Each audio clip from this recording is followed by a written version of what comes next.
Ang programang ito ay rated SPG. Striktong patnubay at gabay ng magulang ang kailangan. Maaaring may masiselang tema, lengguwahe, karahasan, sexual, horror o droga na hindi angkop sa mga bata. Magandang araw mga kaibigan, kumusta? Isa ka rin bang sumubaybay sa ating paboritong palabas sa APJ Batang Quiapo?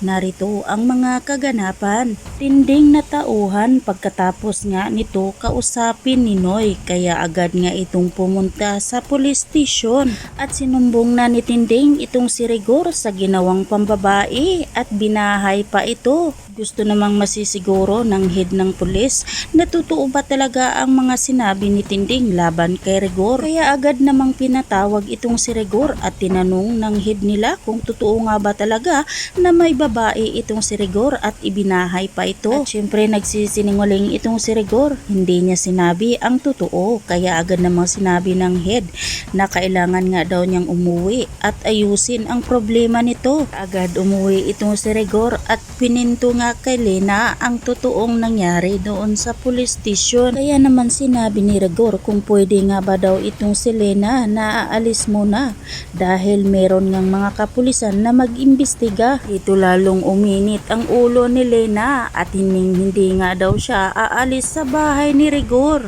Habang si Tinding naman ay papunta na sa bahay nila Marites dahil susugurin nga niya ang kabit ni Rigor na si Lena. Nagtaka na lang itong si Marites nang makita na nga niya ang kanyang nanay na papunta sa kanila at galit na galit ito. At namang sinabi ni Tinding kay Marites na sinumbong na nga daw niya itong si Rigor at Lena upang papalayasin na nga daw itong si Lena at matatanggal na rin ito sa serbisyo si Rigor. Sinubukan ni Marites na pigilan itong si Tinding ngunit hindi na nga niya ito mapigilan kaya hinabol na lang niya ito. Pagdating ni Tinding agad nga niya itong hinanap si Lena upang papalayasin na niya.